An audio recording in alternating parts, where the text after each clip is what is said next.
Friends, welcome to Saro spicy kitchen. ఈరోజు మనం పకోడీ చేసుకుందాము.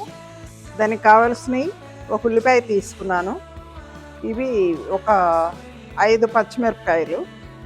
ఇవి బజ్జీ మిరపకాయలు అనమాట. ఫ్లేవర్ బాగుంటుందని ఇవి వేసుకుంటున్నాను బజ్జీ మిరపకాయలు. ఇది కొత్తిమీర, కరివేపాకు. తర్వాత ఇవి వేసుకున్నాక ఇవి కొంచెం ఉప్పు వేసి కలిపి పెట్టుకుంటే దాంట్లో వాటర్ వస్తుంది. సో ఆ వాటర్తో మనం శనగపిండి కలుపుకుందాము. ఈ పచ్చిమిరపకాయలు అన్నీ వేసేసుకొని ఉప్పు వేసుకొని ఒకసారి కలిపి ఒక 10 నిమిషాలు పక్కకు పెట్టుకుంటే సో దాంట్లో వాటర్ వస్తుంది. ఆ వాటర్తో మనం ఇంకేం వేసుకోవాలో చూద్దాం, నేను చెప్తాను.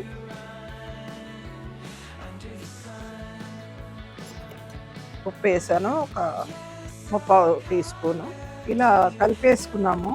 సో కొద్దిసేపు ఒక 10 నిమిషాలు పక్కకు పెడితే దాంట్లో బాగా వాటర్ ఊరుతుంది. అప్పుడు తర్వాత ఏమేమి వేసుకోవాలో మళ్ళీ చూద్దాం.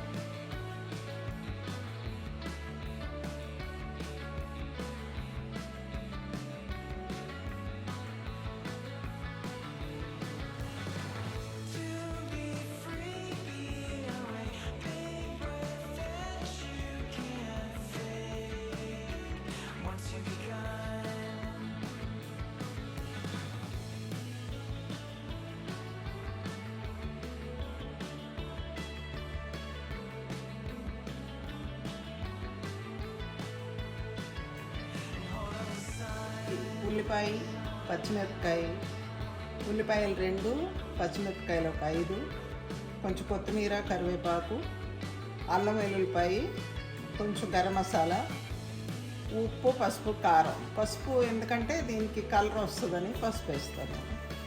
అవన్నీ వేసి కలిపేస్తాను. కొంచెం బియ్యం పిండి కూడా వేసాను, పకోడీ క్రిస్పీగా వస్తుందని. ఇప్పుడు కొంచెం హాట్ ఆయిల్ కూడా యాడ్ చేస్తాను. హాట్ ఆయిల్ వేస్తాను.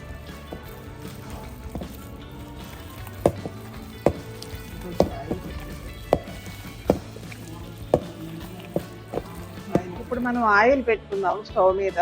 అది కలిపి కొంచెం సెట్ అయ్యే లోపల మనం ఆయిల్ కాగిపోతుంది.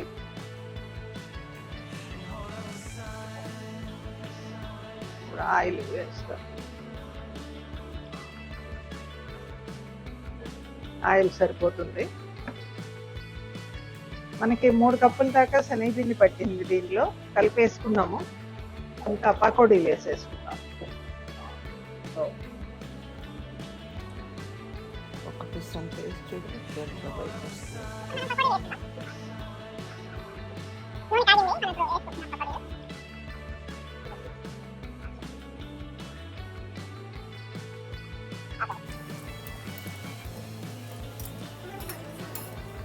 వేగిపోయినాయి, తీసేసుకున్నాము.